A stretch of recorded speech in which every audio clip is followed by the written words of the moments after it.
Good morning everyone. আজকে যে প্র্যাকটিক্যালটা তোমাদের পড়াতে যাচ্ছি সেটা হচ্ছে বায়োকেমিস্ট্রি প্র্যাকটিক্যাল। এখন বায়োকেমিস্ট্রি বলতে আমরা কি বুঝি আগে সেটাকে বুঝবো। বায়োলজির মধ্যে যে কেমিস্ট্রি পোর্শনটা সেটা হচ্ছে বায়োকেমিস্ট্রি। জেনারেলি আমরা এটাই বুঝি। এখন বায়ো সায়েন্স বায়োলজির মধ্যে ব্যাপারটা কি, বায়ো মিনস লাইফ, তাই তো? আমরা যে কোনো প্রাণী বা উদ্ভিদ, আমাদের মধ্যে কিন্তু লাইফ আছে। এবং আমাদের মধ্যে যদি আমাদেরকে কাটা হয় বা আমাদেরকে যদি বিভিন্ন সেল বা অর্গ্যান নিয়ে অ্যানালিসিস করা হয়, তাহলে আমরা মেনলি তিনটে, অনেকগুলো জিনিসই পাবো। তার মধ্যে মেনলি তিনটে জিনিস হচ্ছে কার্বোহাইড্রেট, লিপিড আর প্রোটিন। এখন এই কার্বোহাইড্রেট, প্রোটিন আর লিপিড এর মধ্যে বেসিক জিনিস যে মলিকিউলগুলো থাকে সেগুলো হচ্ছে কার্বন, হাইড্রোজেন, অক্সিজেন। খালি প্রোটিনের মধ্যে এক্সট্রা কোনটা থাকবে? নাইট্রোজেন। এছাড়া কিছু স্ট্রাকচারাল প্রোটিন থাকে, তার মধ্যে সালফারও পাওয়া যেতে পারে। অর্থাৎ বিভিন্ন মৌলগুলো বা বিভিন্ন মৌলিক পদার্থগুলো, সোডিয়াম, পটাশিয়াম বা কার্বন, হাইড্রোজেন, অক্সিজেন, এইগুলো জুড়ে, নাইট্রোজেন, এইগুলো জুড়ে একটা কম্পাউন্ড তৈরি করেছে, কমপ্লেক্স একটা যৌগ তৈরি করেছে, যেটাকে হচ্ছে কার্বোহাইড্রেট, প্রোটিন এবং লিপিড, যেটা আমাদের শরীরের মধ্যে থাকে। তো এইটা হচ্ছে মেনলি বায়োকেমিস্ট্রির ব্যাপার। দেন তো আমাদের যেহেতু জীবদেহের মধ্যে এই এগুলো পাওয়া যায়, সেইগুলো কিন্তু আমাদের টেস্ট করতে হবে যে আদৌ পাওয়া যায় কি যায় না। আমরা তো অনেক কিছু খাই, ভাত, রুটি, ডাল, মাংস, মাছ, দুধ। এবার তার মধ্যে আদৌ কার্বোহাইড্রেট, প্রোটিন বা ফ্যাট আছে কি না আমি বুঝবো কি? তার জন্য আমাকে বায়োকেমিক্যাল টেস্ট করে বুঝতে হবে। এখন এই বায়োকেমিক্যাল টেস্ট কিন্তু দু রকমের হয়। একটা হচ্ছে কোয়ালিটেটিভ টেস্ট আর একটা হচ্ছে কোয়ান্টিটেটিভ টেস্ট। ঠিক আছে, কোয়ালিটেটিভ টেস্ট বলতে আমরা যেটা বুঝি, যেগুলো আমরা সাধারণত এখন পুরো দেখাবো তোমাদের, সেগুলো হচ্ছে সব কোয়ালিটেটিভ টেস্ট। অর্থাৎ কোনো একটা সলিউশন বা কোনো একটা খাবারের মধ্যে কার্বোহাইড্রেট, লিপিড বা প্রোটিন এটা আছে কি না, তার প্রেজেন্স, সেটা যে টেস্ট দিয়ে আমি করতে পারবো সেটা হচ্ছে কোয়ালিটেটিভ টেস্ট। আর কোয়ান্টিটেটিভ টেস্ট কোনটা? ওই স্যাম্পেলটার মধ্যে কতটা পরিমাণে সেই জিনিসটা রয়েছে। অর্থাৎ ধরো আমাদের যে অনেক সময় হয় যে আমাদের ব্লাড টেস্ট করতে আমরা স্যাম্পেল দিই, তাতে ব্লাড গ্লুকোজ টেস্ট করা হয় বা লিপিড প্রোফাইল টেস্ট করা হয়। তাতে যে রিপোর্টটা আসে সেটা হচ্ছে যে কারুর ব্লাডে এত মিলিগ্রাম ইয়ে আছে, গ্লুকোজ আছে, বা তার লিপিডের পরিমাণটা এত, ট্রাইগ্লিসারাইডের পরিমাণ এত, এইগুলো আছে। তো সেইটা হচ্ছে কোয়ান্টিটেটিভ টেস্ট। তো কোয়ান্টিটেটিভ টেস্ট তোমাদের সিলেবাসে নেই। তোমাদের সিলেবাসের মধ্যে যেটা আছে সেগুলো হচ্ছে কোয়ালিটেটিভ টেস্ট, কার্বোহাইড্রেট, লিপিড এবং প্রোটিনের। তো আমি আজকে সেই কোয়ালিটেটিভ টেস্টগুলোই করাবো। তো আজকে যে টেস্টটা করাবো সেটা হচ্ছে মানে কার্বোহাইড্রেটের টেস্ট, কার্বোহাইড্রেটের মনোস্যাকারাইডের টেস্ট। তো কার্বোহাইড্রেট কাকে বলে না, কার্বোহাইড্রেটের যদি ডেফিনেশন আমি বলতে চাই সেটা হচ্ছে অপটিক্যালি অ্যাক্টিভ বা আলোক সক্রিয় পলিহাইড্রক্সি অ্যালডিহাইড বা কিটোন, একেই বলা হচ্ছে কার্বোহাইড্রেট, যার মধ্যে জেনারেলি হাইড্রোজেন এবং অক্সিজেনটা 2:1 অনুপাতে থাকে। এখন কার্বোহাইড্রেট তোমরা সবাই জানো, পড়েওছ, ক্লাস 9-এ পড়েছ জৈব অণুতে এবং ক্লাস 11-এ বায়োমলিকুলসে, যে কার্বোহাইড্রেট তিন রকমের হয়: মোনোস্যাকারাইড, অলিগোস্যাকারাইড এবং পলিস্যাকারাইড। মোনোস্যাকারাইড হচ্ছে যখন কার্বোহাইড্রেটটা একটাই মাত্র অণু দিয়ে তৈরি হবে, একটাই মাত্র অণু থাকবে, তাকে বলা হচ্ছে মোনোস্যাকারাইড। সেটা গ্লুকোজ, ফ্রুক্টোজ আর গ্যালাক্টোজ, এই তিনটেই পাওয়া যায়। অলিগোস্যাকারাইড কোনটা? যখন 2 থেকে 10টা অণু এরকম পরস্পর গ্লাইকোসাইডিক লিঙ্কেজ দিয়ে জুড়ে সেইটা কম্পাউন্ড একটা তৈরি করবে, একটা কমপ্লেক্স স্ট্রাকচার তৈরি করবে, তখন সেটা হবে ডাইস্যাকারাইড। তার উদাহরণ, ডাইস্যাকারাইডের উদাহরণ তোমরা পড়েছো সুক্রোজ, ল্যাকটোজ, মল্টোজ, এগুলো। আর পলিস্যাকারাইড কোনটা? 10-এর অধিক বা মোর দ্যান 10 মোনোস্যাকারাইড মলিকিউল যখন জুড়বে, তখন গ্লাইকোসাইডিক লিঙ্কেজ দিয়ে অবশ্যই জুড়বে, তখন সেটা তৈরি করবে পলিস্যাকারাইড, এবং এটা স্ট্রাকচার আরো কমপ্লেক্স। তো আজকে যেটা আমি তোমাদের পড়ে দেখাবো মেনলি সেটা হচ্ছে কার্বোহাইড্রেটের যে স্ট্রাকচারটা, তো সেটাতে যেটা আসবে সেটা হচ্ছে আজকে যে দুটো নিয়েছি আমি, সেই দুটো হচ্ছে দেখো দুটো, আর একটা হচ্ছে ফ্রুক্টোজ। এই দুটো সলিউশন আজকে আমি নিয়েছি, দুটোই হচ্ছে মনোস্যাকারাইড। এবার এই গ্লুকোজের আমি সলিউশন নিয়েছি, তোমাদের স্কুলে হয়তো করাতে পারে যে আঙুরের রস থেকে বার করে। এখন কিন্তু এই সময়টা আমি যখন এখন করছি তখন তো আঙুর নেই, তো আমার কাছে ডাইরেক্ট যে গ্লুকন ডি পাওয়া যায় সেই গ্লুকন ডিকে আমি জলে গুলে নিয়েছি, গ্লুকোজের সলিউশন হয়ে গেছে। আর বাদ বাকি গ্রেপ সুগারে তুমি গ্লুকোজ পাবে, আর বাদ বাকি যে কোনো ফলের রস অর্থাৎ আম বা কাঁঠাল, জ্যাকফ্রুট, ম্যাঙ্গো, জ্যাকফ্রুট, তার যে জুস, তাতে তুমি ফ্রুক্টোজটা পাবে। ঠিক আছে? এবার নিলাম করেছিলি তুমি গ্লুকোজেরও রাসায়নিক সংকেত C6H12O6, ফ্রুক্টোজেরও রাসায়নিক সংকেত C6H12O6, দুটো পরস্পর কিন্তু আইসোমার। এবার তোমাদের আমি গ্লুকোজ বা ফ্রুক্টোজের টেস্টে যাবার আগে এর কেমিস্ট্রিটা একটু শর্টে বোঝাবো, নালে কিন্তু তোমাদের কেন হলো বা কি হলো সেই সংক্রান্ত ব্যাপারগুলো বুঝতে একটু প্রবলেম হবে। তো এসো আমরা জাস্ট শর্টে একটু কেমিস্ট্রিটা বুঝে নিই। গ্লুকোজের স্ট্রাকচারে দেখো ছটা মানে ওর তো সংকেত C6H12O6, ছটা কার্বন পরমাণু আছে, অক্সিজেন আছে ছটা, আর হাইড্রোজেন আছে 12টা। এবারে এইটাকে বলা হচ্ছে ডি গ্লুকোজ, এবং গ্লুকোজটা হচ্ছে অ্যালডোজ সুগার, অর্থাৎ এখানে একটা ফ্রি অ্যালডিহাইড গ্রুপ রয়েছে, আমি ওটাকে গোল করে দিয়েছি লাল দিয়ে। এবারে এইখানে আমি যে ডি গ্লুকোজ লিখেছি, এল গ্লুকোজও হয়, তাই ডি বা এল, এই গ্লুকোজটা কোন বেসিসে আমি ডি বা এল বলবো, এটার কেমিস্ট্রিটা জানতে গেলে তোমাকে জানতে হবে যেটা, সেটা হচ্ছে গ্লিসারঅ্যালডিহাইডের স্ট্রাকচারটা। গ্লিসারঅ্যালডিহাইডে যেটা আছে দেখো, এটা একটা 3 কার্বন যুক্ত একটা কম্পাউন্ড, তো সেক্ষেত্রে এর সর্বোচ্চ অপ্রতিসম কার্বন সংখ্যাটা হচ্ছে 2। তার ডান দিকে যদি ওইচ গ্রুপটা থাকে তাহলে এটা হবে ডি গ্লিসারঅ্যালডিহাইড, আর যদি তার বাঁ দিকে ওইচ গ্রুপটা থাকে লেফট সাইডে, তাহলে সেটা হবে এল গ্লিসারঅ্যালডিহাইড। অর্থাৎ রাইট সাইডে ওইচ গ্রুপ, রাইট সাইডে ওইচ গ্রুপ ডি গ্লিসারঅ্যালডিহাইড, আর লেফট সাইডে ওইচ গ্রুপ তাহলে হচ্ছে এল গ্লিসারঅ্যালডিহাইড। তবে এর সঙ্গে এই যে লিখেছি এখানে মাইনাস এল বলে আর ডি বলে পাশে লিখেছি প্লাস, এই প্লাস মাইনাসের কিন্তু এর সঙ্গে কোনো সম্পর্ক নেই। ঠিক আছে? তো এই স্ট্রাকচারটাকে মাথায় রাখতে হবে যে গ্লিসারঅ্যালডিহাইডের এই স্ট্রাকচারটা সর্বোচ্চ অপ্রতিসম কার্বনের, সর্বোচ্চ সংখ্যাপ্রাপ্ত অপ্রতিসম কার্বনের ডান দিকে আছে না বাঁ দিকে আছে ওইচ গ্রুপটা, তার উপরে ডি বা এল ডিপেন্ড করছে। এবার এসো গ্লুকোজের স্ট্রাকচারটাতে।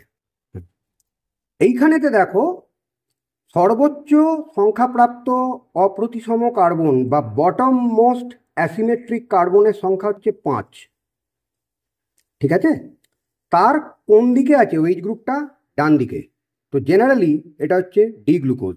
এই ওইচ গ্রুপটাই যদি বাঁ দিকে থাকতো তাহলে সেটা হতো এল গ্লুকোজ।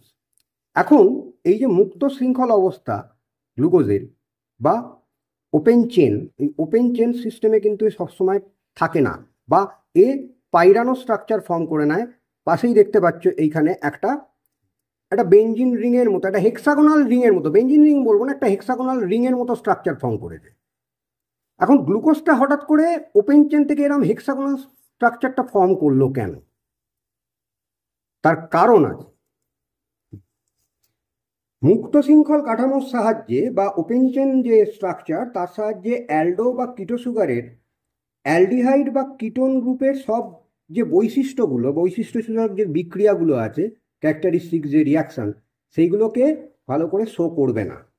যেমন ধরো যে গ্লুকোজ যদি অ্যামোনিয়া বা সোডিয়াম বাইসালফাইডের সঙ্গে যে যৌগ গঠন করে, সেইটা করবে না। পেন্টা অ্যাসিটেট হাইড্রক্সিল অ্যামিনের সাথে ও কোনো রিয়াকশান করবে না। শীতল অবস্থায় বা কোল্ড অবস্থায় শীত রিয়েজেন্টের সঙ্গে রিয়াকশান করে বেগুনি বর্ণ ফিরিয়ে আনবে না। এরকম অনেক রিয়াকশান আছে যেগুলো দেবে না। তো যেইটার জন্য বিজ্ঞানী হাওয়ার্ড পাইরানো স্ট্রাকচারটাকে উনি ফ্রেম করেন, অর্থাৎ এইরকম একটা স্ট্রাকচারে থাকলে তবে কিন্তু এই রিয়াকশানগুলো ও দেখাবে। এখানে ভালো করে লক্ষ্য করে দেখো পাইরানো স্ট্রাকচারে, আগে এইখানটা খেয়াল করে দেখো, স্ট্রেট চেনে বা ওপেন চেনের ক্ষেত্রে কিন্তু ফ্রি অ্যালডিহাইড গ্রুপটা ছিল, কিন্তু পাইরানো স্ট্রাকচারে কি তুমি ফ্রি অ্যালডিহাইড গ্রুপ কোথাও দেখতে পাচ্ছ? পাবে না। তার কারণটা হচ্ছে এইখানে ওপেন চেনের ক্ষেত্রে যেটা ছিল 1 নম্বর এবং 5 নম্বর কার্বন, এই দুটো রিয়াক্ট করে গিয়ে এখানে জুড়ে গেছে, পড়ে যেটা মানে ইন্টারমলিকুলার ওই একটা ওরিয়েন্টেশন হয়ে এটা জুড়ে গিয়ে যেটা তৈরি করেছে সেটা হচ্ছে হেমি অ্যাসিটাল। এটা হচ্ছে স্টেবল কম্পাউন্ড। এবার কঠিন এই গ্লুকোজটা যখন আমরা গ্লুকন ডি হিসেবে কিনি তখন কিন্তু এই ফর্মে থাকে। এবার একে যদি আমরা জলে গুলি তখন কি হবে? এই চেনটা খুলে যাবে। চেনটা খুলে গিয়ে এ ফর্ম করবে ওপেন মানে স্ট্রেট চেন, অর্থাৎ ওপেন চেন সরি, এই জিনিসটা ফর্ম করবে। তার পরক্ষণেই কিন্তু ও এবার ফর্ম করে দেবে এইটা বিটা স্ট্রাকচারটা, অর্থাৎ একবার আলফা, তারপরে ওপেন চেন, তারপরে বিটা স্ট্রাকচার, এরমভাবে খালি ঘুরবে। আবার বিটা থেকে ওপেন চেন আলফা, কন্টিনিউয়াস এটা হবে। এই জিনিসটা হচ্ছে বিটা রোটেশন বলে। এখন বিটা আর আলফা গ্লুকোজের মধ্যে ফারাক কি ভালো করে খেয়াল করে দেখো। এইখানে যে পাইরানো স্ট্রাকচারটা আমি করেছি, এখানে কার্বন নাম্বারগুলো দিয়েছি 1 2 3 4 করে। 1 নম্বর কার্বনের সঙ্গে যেটা আছে সেটা হচ্ছে OH গ্রুপটা তলার দিকে এবং H হাইড্রোজেনটা আছে ওপর দিকে। ওয়ারাস তুমি বিটাটা যদি খেয়াল করো তাহলে দেখবে OHটা হয়ে গেছে ওপর দিকে এবং হাইড্রোজেনটা হয়ে গেছে তলার দিকে, অর্থাৎ জাস্ট এই জায়গাটা 180 ডিগ্রি ঘুরে গেছে। এইটাই হচ্ছে আলফা আর বিটা গ্লুকোজের মধ্যে ফারাক। এটা হচ্ছে বিটা গ্লুকোজ। ওকে, করছি যেটা সেটা হচ্ছে গ্লুকোজের যে বায়োকেমিক্যাল টেস্টগুলো আছে সেইগুলো। প্রথমেই যে টেস্টটা আমি করব সেটা হচ্ছে বেনেডিক্ট টেস্ট। বেনেডিক্ট টেস্ট বলতে এইখানে দেখো একটা রিয়েজেন্ট আছে, এটা হচ্ছে বেনেডিক্ট সলিউশন। ঠিক আছে, এখন এই বেনেডিক্ট সলিউশনের মধ্যে কি থাকে? সোডিয়াম কার্বনেট, সোডিয়াম সাইট্রেট আর কপার সালফেট। কপার সালফেটটা কিউপ্রিক ফর্মে থাকে, Cu2+, তার জলীয় দ্রবণ, যাতে Cu2+ আয়ন সাইট্রেট আয়ন অর্থাৎ সোডিয়াম সাইট্রেট যেটা আছে সেই সাইট্রেট আয়নের সাথে যুক্ত হয়ে জটিল যৌগরূপে একটা অবস্থান করে, যা সহজে সিউকে বিজারিত হতে দেয় না, অর্থাৎ Cu1+ তাতে হতে দেবে না চট করে, এবং এটা সিউকে এই সলিউশনের মধ্যে 2+ রূপেই ধরে রাখবে। আর সোডিয়াম কার্বনেট যেটা দেওয়া আছে সেটা কি হচ্ছে না, সোডিয়াম কার্বনেট তোমরা জানো যে যদি জলে গোলা হয় তাহলে সেটা ভেঙে গিয়ে সোডিয়াম হাইড্রোক্সাইড আর H2CO3 ফর্ম করবে। H2CO3 OH, H2CO3 যেটা আছে সেটা হচ্ছে উইক অ্যাসিড, আর সোডিয়াম হাইড্রোক্সাইডটা হচ্ছে স্ট্রং বেস। তো এটা একটা বেসিক মিডিয়ামের একটা সলিউশন হবে। তা আমাকে কি করতে হবে? প্রথমে আমি একটু গ্লুকোজ সলিউশন আমি টেস্ট টিউবের মধ্যে ঢেলে নিচ্ছি। এবারে এর মধ্যে আমাকে নিতে হবে যেটা সেটা হচ্ছে বেনেডিক্ট সলিউশন। এখন এইখানে দুটো জিনিস আমি তোমাদের দেখাবো, একটু ভালো করে খেয়াল করে দেখবে। যখন তোমরা অনেক সময় হয়তো পিপেটিং করেছো, পিপেটিং করো বা করবে, কখনো থাম্ব দিয়ে এই ধরবে না। অনেকে হয়তো বলবে থাম্ব দিয়ে ধরে, অনেক স্কুলেই করে বা অনেকে বলে না। অসুবিধাটা কি হয়, থাম্বে ধরলে আমি যখন কোনো সলিউশন তুলছি, পিপেটিং করে তোমরা তুললে নি, যখন তুলবে তুমি থাম্বে কন্ট্রোল করতে পারবে না, 1 ড্রপ ফেলবে না, 2 ড্রপ ফেলবে, হড়াবার পর পড়ে যাবে। এবং এইটা সব থেকে বেশি প্রবলেম করবে যখন রিং টেস্ট করা হয়, খুব ধীরে ধীরে যখন কোনো সলিউশনকে গা বেয়ে ফেলতে হয়, তখন কিন্তু এই থাম্বে তুমি কন্ট্রোল করতে পারবে না। তাহলে ধরার নিয়ম হচ্ছে ইন্ডেক্স ফিঙ্গার দিয়ে। এই যে ইন্ডেক্স ফিঙ্গার, সেই ইন্ডেক্স ফিঙ্গার দিয়ে আমি যদি এরমভাবে ধরি তাহলে কন্ট্রোলিংটা খুব ভালো থাকে। আমি একটুখানি একটা জিনিস ফেলে দেখাচ্ছি তোমাদের। দেখো, বেনেডিক্ট সলিউশন আমি নিচ্ছি, দিয়ে আমি যদি ইন্ডেক্স ফিঙ্গার দিয়ে ফেলি, আমি 1 ড্রপ, তো জাস্ট 1 ড্রপই ফেললাম, নিয়ে আটকে গেল। ঠিক আছে, আমি যদি থাম্ব দিয়ে কন্ট্রোল করতে যেতাম তাহলে কিন্তু হতো। তো যাই হোক, এই টেস্টটার ক্ষেত্রে আমি কি করলাম, গ্লুকোজ সলিউশন এখানে নিয়েছি আর বেনেডিক্ট সলিউশন এর সঙ্গে মেশাচ্ছি। বেনেডিক্ট সলিউশনের কালারটা আছে তুঁতে কালার বা কপার সালফেটের যে কালারটা হয় ব্লু, আমি এর সঙ্গে মেশালাম। এবার এইখানে বইতে লেখা থাকে 2 ড্রপ কি 2 ml, কোয়ালিটেটিভ টেস্ট, তো দু তিন ড্রপের জায়গায় 4 to 5 ড্রপস পড়ে গেলে কোনো সেরকম অসুবিধে হয় না। তো এইটাকে আমি এর সঙ্গে মেশালাম, একটু মিশিয়ে নিলাম এরমভাবে। কালারটা এখন গ্লুকোজের কি এসছে, ছিল সাদা, হয়েছে এখন নীলচে কালার বা আকাশি কালারের, স্কাই ব্লু কালারের একটা কালার এসছে, তাই তো? এবারে আমাকে এটা হিট করতে হবে। এবার হিটিংয়েরও একটা প্রসিডিওর আছে। কখনো এইভাবে ধরে হিট করবে না, সোজাসুজি টেস্ট টিউব ধরে হিট করলে মুশকিলটা হবে, যদি বাম্প করে তোমার চোখে মুখে ছিটকে লাগবে। তাহলে কি করবে, আবার এমনভাবেও ধরবে না যে তোমার আশপাশে তোমার যারা কো স্টুডেন্টস যারা আছে, ক্লাসমেট যারা আছে, তারা করছে, ছিটকে গিয়ে তাদের গায়ে লাগে। তো সেরমভাবেই ধরবে যাতে কারুর দিকে তাক না হয়ে থাকে। কিন্তু ধরবার সময় টেস্ট টিউবটাকে একটু হেলিয়ে নিতে হয়।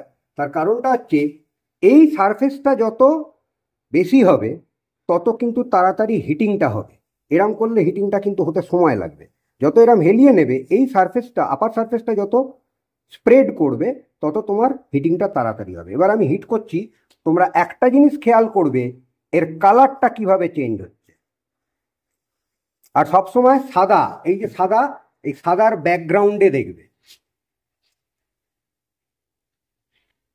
আমি হিট করে যাচ্ছি, দেখো আস্তে আস্তে কালারটা হলদে আসছে, ইয়েলো আসছে, আস্তে আস্তে ইয়েলো আসবে, তারপরে দেখো আস্তে আস্তে রেড হচ্ছে, ব্রিক রেড। ব্রিক রেড বলতে একটু অরেঞ্জ টাইপের, অরেঞ্জ রেড যেটা, সেই রকম কালারটা আসবে। আচ্ছা, ফুটে গেছে। এবার তোমরা ভালো করে কালারটা এখানে খেয়াল করো, কি এলো, অরেঞ্জ রেড কালার, তাই তো? এবার ব্যাপারটা হলো এইটা কেন হলো, এই রিয়াকশনটাতে কি হলো, সেইটা এবার তোমাদের বলছি। বেনেডিক্ট রিয়াকশনে আমি বলেছিলাম যে বেনেডিক্ট সলিউশনে সোডিয়াম কার্বনেট, সোডিয়াম সাইট্রেট আর কপার সালফেটের কিউপ্রিক সল্ট থাকে। তো এইখানে যেটা হয় যে রিডিউসিং সুগার হচ্ছে গ্লুকোজ বা ফ্রুক্টোজ। আমি এখানে গ্লুকোজটা দিয়েই, যেহেতু গ্লুকোজের টেস্টটা দেখালাম তাই গ্লুকোজটাই বলছি। এবং সেখানে রিডিউসিং এজেন্ট হিসেবে কি আছে না, সিএইচও গ্রুপটা। তোমরা জানো যে সিএইচও গ্রুপ যদি ওপেন থাকে তাহলে সে নিজে রিডিউসিং এজেন্ট হিসেবে কাজ করবে, অর্থাৎ নিজে অক্সিডাইজড হয়ে ও অ্যাসিড ফর্ম করবে আর অন্যকে রিডিউস করে দেবে। তো ও এখানে কি করেছে, রিডিউসিং সুগার যেটা গ্লুকোজ ছিল, সেটা যে ক্ষার বা বেস NaOH ছিল, তার সঙ্গে রিয়াকশন করে প্রথমে তৈরি করছে এনেডায়ল বা ইনডায়ল বলে, অর্থাৎ ডবল বন্ড থাকবে। ইনডায়ল উচ্চারণটা, ইন মানে হচ্ছে ডবল বন্ড আর ডায়াল মানে হচ্ছে দুটো OH গ্রুপ থাকবে, একটা স্ট্রং রিডিউসিং এজেন্ট এইটা ফর্ম করবে ইনডায়ল। এবার ইনডায়লের সঙ্গে তারপরে রিয়াকশনগুলো কিরাম আসছে দেখো। ইনডায়লের সঙ্গে 2Cu+, অর্থাৎ কিউপ্রিক সালফেট যেটা ছিল তার যে Cu2+ ছিল, সেইটা রিয়াকশন করে প্রথমে হচ্ছে কিউপ্রাস আয়ন ফর্ম করলো এবং গ্লুকিউরোনিক অ্যাসিড বা সুগার অ্যাসিড ফর্ম করবে। এবারে কিউপ্রাস আয়ন যেটা হলো, সেটা হাইড্রক্সিল আয়নের সঙ্গে রিয়াকশন করে কিউপ্রাস হাইড্রক্সাইড ফর্ম করবে, যেটা ইয়েলো কালার এসছে। প্রথমে দেখো ইয়েলো কালার এসছিল।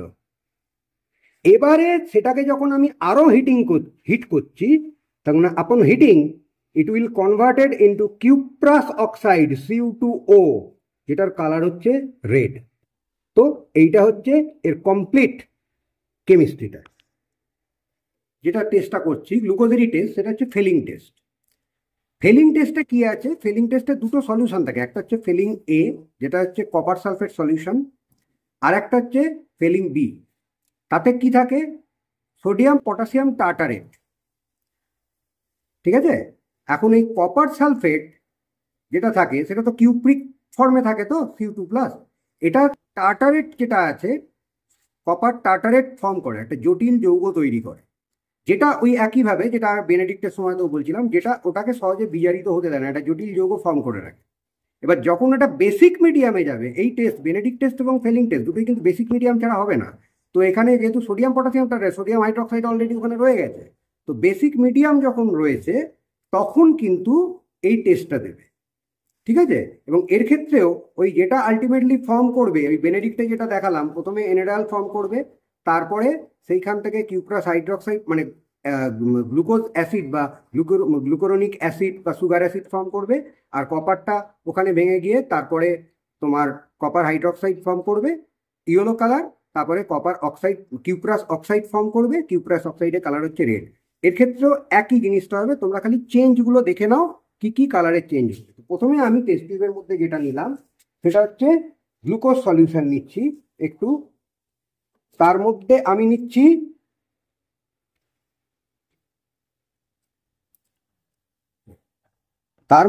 নিচ্ছি ফেলিন সলিউশন এ, এবং এটা কপার সালফেটের সলিউশন আমি দিলাম এর মধ্যে। কালারটা দেখো আছে সাদা, যেমনি কপার সলিউশন দিলাম কপার সালফেট, সঙ্গে সঙ্গে কালারটা হয়ে গেল ব্লু।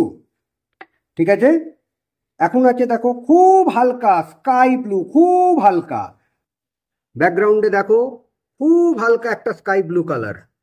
এবার এর মধ্যে দেখো আমি ফিলিং সলিউশন বি দেবো, সোডিয়াম পটাশিয়াম টার্টারেট, কালারটা দেখো কি হলো, ডিপ ব্লু কালার। এটাকে আমি একটু ঝাঁকিয়ে নিলাম। এবার একে আমি হিট করব, এবং হিট করার সময় যা প্রসিডিওর বলেছি যে এইটাকে আমি একটু কাত করে নেবে, ওপরের সারফেসটা যত বেশি থাকবে তত তাড়াতাড়ি হিটিংটা কমপ্লিট হবে এবং ছিটকোবার ভয়টাও থাকবে না, বাম্প পড়ার যে ভয়টা থাকে সেটা থাকবে না। কালারটা দেখো চেঞ্জ হচ্ছে, তলার দিকটা দেখো অলরেডি একটু লালচে হয়ে গেছে, আস্তে আস্তে চেঞ্জ হচ্ছে কালারটা, চলে এলো ব্রিক রেড কালার। ওকে, তো এর রিয়াকশনটা ওই একই, বেনেডিক্টের মতো একই রকম ধরনের রিয়াকশন হবে, যেটা বললাম একটু আগে। প্রথমে এনেডাল, তারপরে সুগার অ্যাসিড, তারপরে সেখান থেকে কিউপ্রাস হাইড্রোক্সাইড ইয়েলো, তারপরে কিউপ্রাস অক্সাইড রেড, এটা ফর্ম করলো। তো এটা গেল ফিলিং টেস্ট। এবারে যে আমরা যে টেস্টটা করব সেটা হচ্ছে টলেন্স টেস্ট। সুন্দর টেস্টটা দেয়।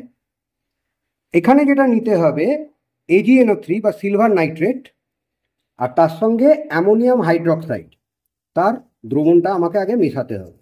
তো প্রথমে আমি AgNO3 এইটাকে নিচ্ছি টেস্ট টিউবের মধ্যে, সিলভার নাইট্রেট।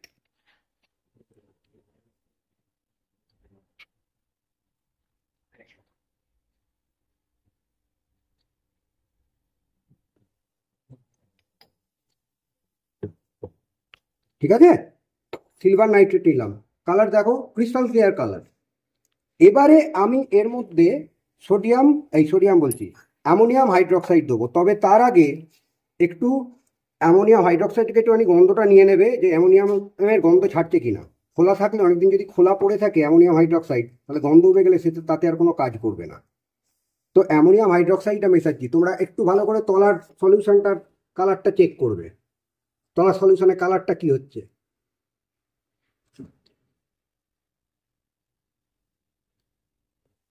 দেখো এটা প্রেসিপিটেট ফর্ম করছে, ধোঁয়া হচ্ছে, এটা প্রেসিপিটেট ফর্ম করলো। এই প্রেসিপিটেট ফর্ম করলে করা থাকলে চলবে না, আমি একটু ঝাঁকি একটু নাড়িয়ে নিলাম, কালচে ধূসর বর্ণের একটা প্রেসিপিটেট ফর্ম করেছে। ঠিক আছে, তো সেটা থাকলে চলবে না, একে আরেকটু তাহলে আমাকে অ্যামোনিয়াম হাইড্রক্সাইড মেশাতে হবে, যতক্ষণ না এই ধূসর কালারটা পুরো ডিজলভ হয়ে গিয়ে, এই প্রেসিপিটেটটা পুরো ডিজলভ হয়ে গিয়ে যতক্ষণ না ক্রিস্টাল ক্লিয়ার একটা সলিউশন তৈরি হচ্ছে, ততক্ষণ পর্যন্ত আমাকে অ্যামোনিয়াম হাইড্রক্সাইড মিশিয়ে যেতে হবে।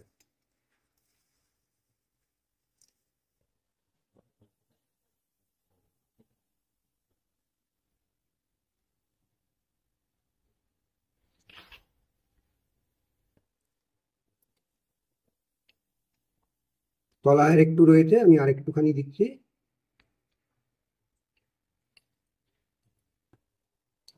একদম ক্লিয়ার সলিউশন হয়ে গেছে, তাই তো? এবার এর মধ্যে আমি যেটা দেবো সেটা হচ্ছে গ্লুকোজ সলিউশনও তোমরা দিতে পারো। আমি গ্লুকোজ সলিউশনটা দিচ্ছি না, একটু গ্লুকোজ পাউডারই এর মধ্যে আমি দিয়ে দিচ্ছি। গ্লুকোজ পাউডার আমি একটু এর মধ্যে মিশিয়ে দিলাম, দিয়ে এটাকে একটুখানি নাড়িয়ে মিশিয়ে দিলাম। ওকে,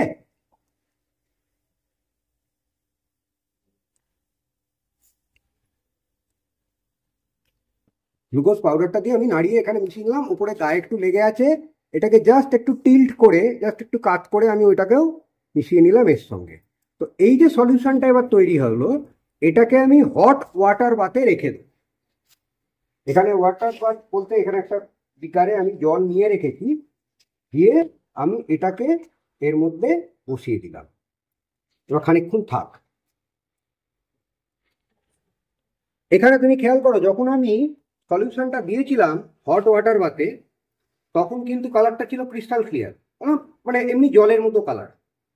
এখন দেখো আস্তে আস্তে জিনিসটা কালচে হচ্ছে, অর্থাৎ ব্ল্যাকিশ কালার ফর্ম করছে।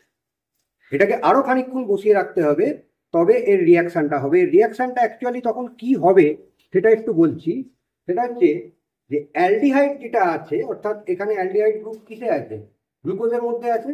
তো অ্যালডিহাইডের সঙ্গে টলেন্স রিয়েজেন্ট অর্থাৎ সিলভার নাইট্রেট এবং অ্যামোনিয়াম হাইড্রোক্সাইড, এই দুটো মিশিয়ে যখন আমি হিট করছি, তখন টলেন্স রিয়েজেন্ট রিডিউসড হয়ে, বিজারিত হয়ে ধাতব সিলভার, মানে সিলভার যে মেটালটা, সেটাকে প্রেসিপিটেট করে। গ্লুকোজটা কি হয়? গ্লুকোজটা তখন অ্যাসিডে পরিণত হয়ে যাবে। গ্লুকোজটা অ্যাসিডে পরিণত হয়ে গিয়ে, গ্লুকোরোনিক অ্যাসিড যেটা বলছিলাম, অ্যাসিডে পরিণত হয়ে যাবে। আর ধাতব সিলভার বা সিলভার মেটাল যেটা তৈরি হলো, সেটা টেস্ট টিউবের গায়ে একদম সিলভার কালারের প্রেসিপিটেট করে একটা টেস্ট টিউবের গায়ে একটা লেয়ার ফেলে দেবে, আয়নার মতো চকচক করবে পুরো জিনিসটা। আর একটু হিট হলেই এটা দেখতে পাবে পুরো আয়নার মতো চকচক করে। এটা মিনিট 5 থেকে 10 এরকম সময় লাগে। এবার দেখো, খুব ভালো করে লক্ষ্য করতে পারছো, যেটা কালো ছিল সেই কালোর দিকটা দেখো আয়নার মতো চকচক করছে। তোমরা টেস্ট টিউবের গাটা খালি ভালো করে লক্ষ্য করো, পুরো মনে হচ্ছে গায়ে সিলভার পেন্ট কেউ করে দিয়েছে। অর্থাৎ ধাতব সিলভার, সিলভার মেটাল, এটা কিন্তু পরিষ্কার টেস্ট টিউবের গায়ে আয়নার মতো একটা লেয়ার পড়ে গেছে, যে কারণে ওটা পুরো চকচক করছে। এ মলিস টেস্ট কার্বোহাইড্রেট, কার্বোহাইড্রেট বলতে গ্লুকোজের মলিস টেস্ট। তো আমি এখানে কি করবো, প্রথমে একটু গ্লুকোজ সলিউশন নিয়ে নিলাম।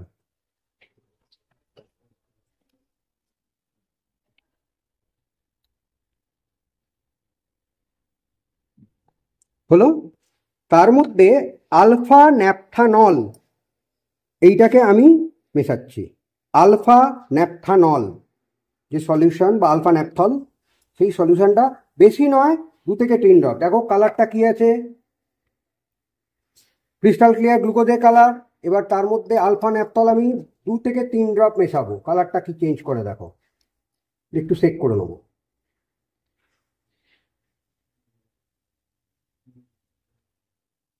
হলো,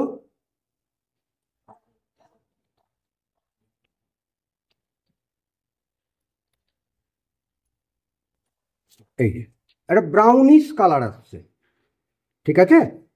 এবার এর মধ্যে আমি যেটা দেবো সেটা হচ্ছে কনসেন্ট্রেটেড সালফিউরিক অ্যাসিড। কিন্তু সালফিউরিক অ্যাসিডটা যে আমি ফেলবো, এটা একদম টেস্ট টিউবের গা দিয়ে ফেলতে হবে, নাড়ালে চলবে না।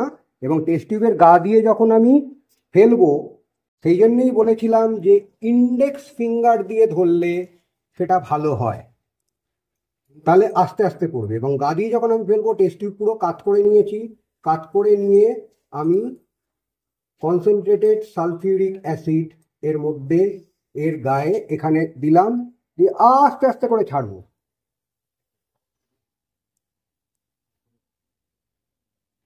দিয়ে এটাকে আলতো করে, আমি হড়বড় করে নাড়ালে চলবে না। এইখানে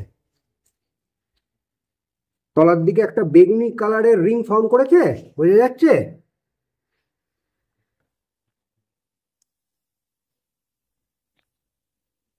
আমি আরেকটু দিই।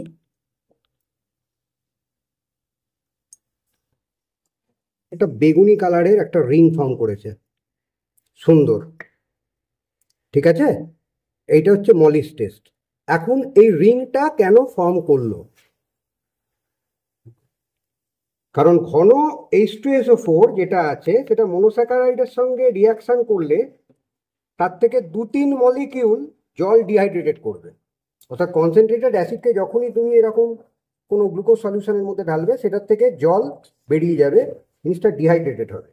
আর হেক্সোজ হেক্সোমিথাইল পারফিউরাল ডেরিভেটিভ ফর্ম করবে। তো সেটা করলো হেক্সোমিথাইল পারফিউরাল ডেরিভেটিভ, যা ফেনলিক কম্পাউন্ড অর্থাৎ আলফা ন্যাপথলিনের মধ্যে যে ফেনলটা ছিল, ফেনলিক কম্পাউন্ডটা ছিল, তার সাথে কনডেন্স করে একটা কালার রিং দিচ্ছে, বেগুনি কালারের রিং। ঠিক আছে, তো এইটা হচ্ছে মলিস টেস্ট। তবে একটা জিনিস এটা রেখে দিচ্ছি, আমি তোমাদের একটা জিনিস দেখাতে ভুলে গেছি, সেটা হচ্ছে টলেন্স টেস্ট যেটা করেছিলাম তার রিয়াকশনটা কি দাঁড়ায় এইখানটাতে। একটু টলেন্স টেস্টের রিয়াকশনটা দেখে নাও। দেখো এইখানে অ্যালডিহাইড আছে, অ্যালডিহাইডের সাথে এখানে আর্জেন্টো অ্যামোনিয়াম কমপ্লেক্স, অর্থাৎ যখন আমি মানে সিলভার নাইট্রেটের সঙ্গে অ্যামোনিয়াম হাইড্রক্সাইড যোগ করেছিলাম, তখন সেটা আর্জেন্টো অ্যামোনিয়াম কমপ্লেক্স তৈরি করেছিল। এবার সেইটাতে যখন আমি, এবং তার সঙ্গে আমি গ্লুকোজ মিশিয়েছিলাম, এবং গ্লুকোজের মধ্যে কি আছে, অ্যালডিহাইড, তারপরে তাকে আমি ওয়াটার বাথে, হট ওয়াটার বাথে বসিয়েছিলাম। তো হিট দেওয়ার পরে কি হয়েছিল, অ্যামোনিয়াম সল্ট ওটা আলাদা হয়ে গেছিল, সিলভারটা প্রেসিপিটেট পড়ছে, আর অ্যামোনিয়া যেটা গ্যাসটা সেটা বেরিয়ে যাচ্ছিল। অর্থাৎ এইখানে হচ্ছে ফুল রিয়াকশানটা আসছে। এইখানে দেখো যে সিলভারটা প্রেসিপিটেট পড়ে যাচ্ছে, যে কারণে ওর গায়ে ওই রকম সুন্দর আয়নার মতো চকচকে একটা লেয়ার পড়েছে সিলভারের। আর টলেন্স টেস্ট যদি দেখো, এই টলেন্স টেস্ট বলছি, মলিস টেস্টের ক্ষেত্রে সেইখানটা হচ্ছে গ্লুকোজ আছে, গ্লুকোজের সাথে যখনই আমি H2SO4 দিচ্ছি, ঘন H2SO4, তখন সেটা 2 মলিকিউল থেকে 3 মলিকিউল জলকে ডিহাইড্রেট করছে, করে যেটা আলফা ন্যাপথনল আছে, আলফা ন্যাপথন এর সঙ্গে একটা পারফিউরাল ডেরিভেটিভ ফর্ম করে একটা বেগুনি বর্ণের রিং, একটা ভায়োলেট কালার রিং সে ফর্ম করছে। তো এটা গেল মলিস টেস্ট। তাহলে গ্লুকোজের যে টেস্টগুলো হলো সেগুলো তোমাদের দেখানো হলো, যে যে কটা তোমাদের বইতে মোটামুটি সিলেবাস অনুযায়ী যে কটা টেস্ট আছে আমি দেখিয়ে দিলাম গ্লুকোজের টেস্টগুলো। এবার আসছে ফ্রুক্টোজের টেস্ট, যেটা করছি তাহলে ফ্রুক্টোজের টেস্ট। ফ্রুক্টোজেরও তার কেমিক্যাল স্ট্রাকচার ফর্মুলা যেটা, সেটা হচ্ছে C6H12O6, এবং এটা হচ্ছে গ্লুকোজেরই আইসোমার। এখন ফ্রুক্টোজের স্ট্রাকচারটা তোমরা দেখো, এখানে আছে, আমি প্রথমে ওপেন চেন স্ট্রাকচারটা দেখিয়েছি, বা মুক্ত শৃঙ্খলের যে স্ট্রাকচারটা ডি ফ্রুক্টোজের সেটা দেখিয়েছি। এখানে যেটা দেখতে পাচ্ছ তোমরা, সেটা হচ্ছে ফ্রুক্টোজে কিন্তু 6টা কার্বন আছে।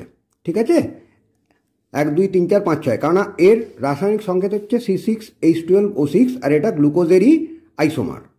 এখন এর ফাংশনাল গ্রুপ কিন্তু কিটোন, এবং সেটা আছে 2 নম্বর কার্বনে, C ডবল বন্ড O। এখন এই মুক্ত শৃঙ্খল যে অবস্থায় রয়েছে, এই অবস্থায় কিন্তু পাউডার অবস্থায় ও থাকবে না।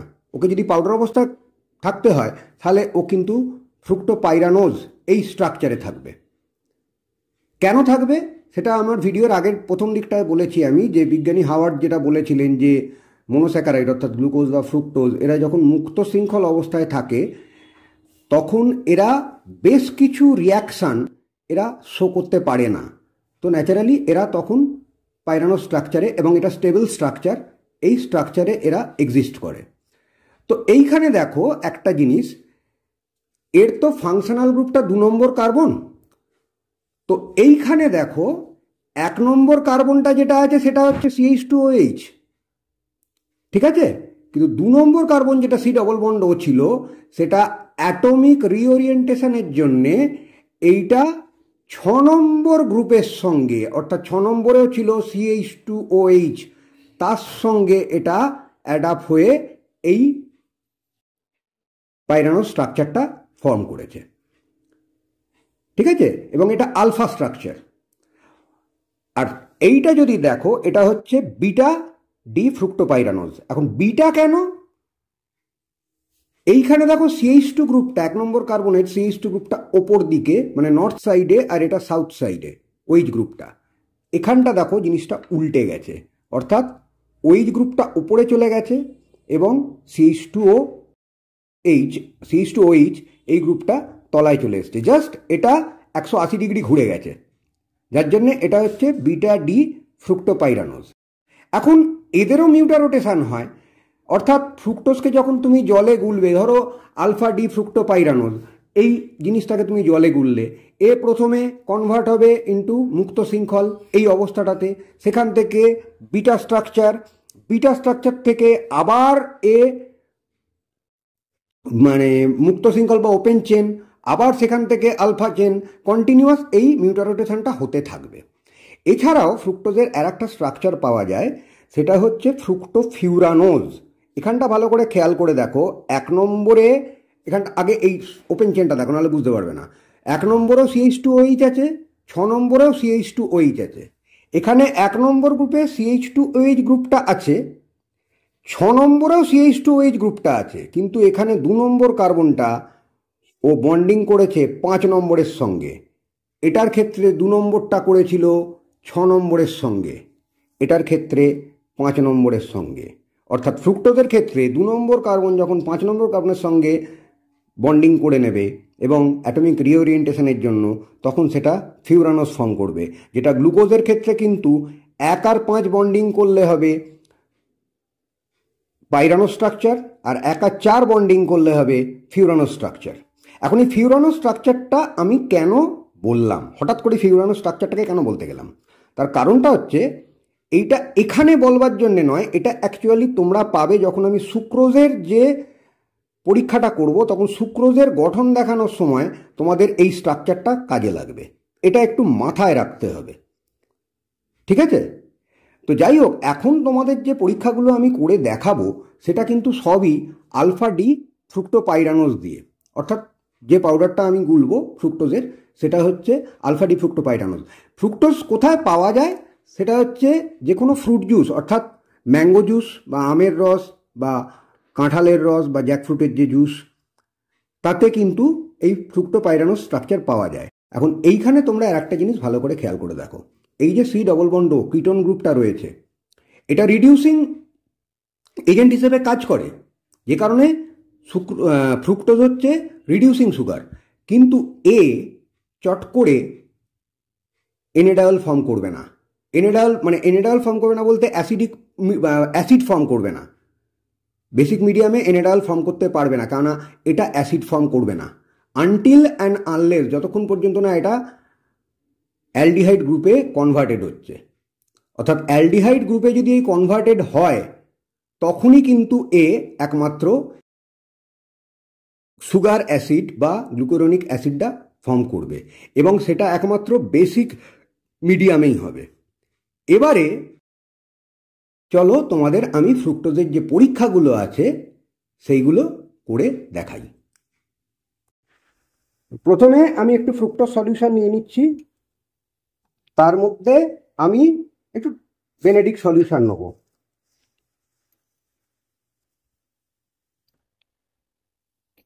কালারটা হালকা নীলচে বর্ণ আসছে, তাই তো, হালকা ব্লু। এবার একে আমি হিট করছি,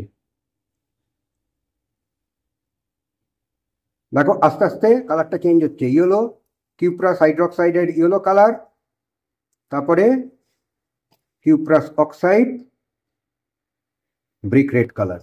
তাহলে বেনেডিক্ট টেস্টও ফ্রুক্টোজ দেয়, ঠিক আছে। এবারে আসছি পরের টেস্টে, ফেলিং টেস্ট। সুক্রোজ না ভুল বললাম, ফ্রুক্টোজের ফেলিং রিয়াকশান। তো ফেলিং টেস্টের আমি একটুখানি ফ্রুক্টোজ সলিউশন নিয়ে নিলাম, নিয়ে তার মধ্যে আমি প্রথমে দিচ্ছি ফেলিং এ কপার সালফেট,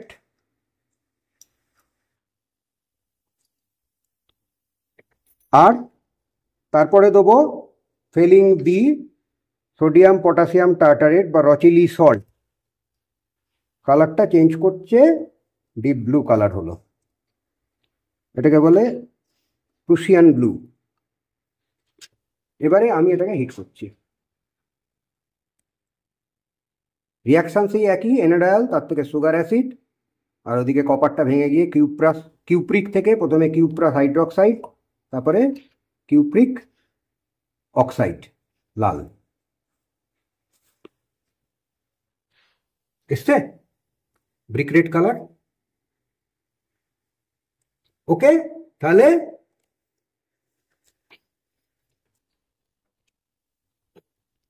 তাহলে গ্লুকোজ এবং মনোস্যাকারাইডের যে টেস্টগুলো আছে, গ্লুকোজ এবং ফ্রুক্টোজের 4টে গ্লুকোজের টেস্ট করলাম, এবং একইভাবে ফ্রুক্টোজও একই টেস্ট দেবে, তো সেই টেস্টগুলোকে দেখানো হলো।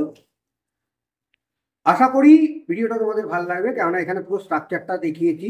হ্যাঁ, অনেকের হয়তো মনে হতে পারে লেন্দি ভিডিওটা, কিন্তু কেউ যদি পুরোটা দেখে, এই কেমিস্ট্রি, এই বায়োকেমিস্ট্রি কিন্তু তার পুরো হোল লাইফ লাগবে, কেননা সেই যদি বায়োসায়েন্স নিয়ে পড়াশোনা করে আপ টু বিএসসি, তার কিন্তু এই বায়োকেমিস্ট্রি জিনিসটা লাগবে।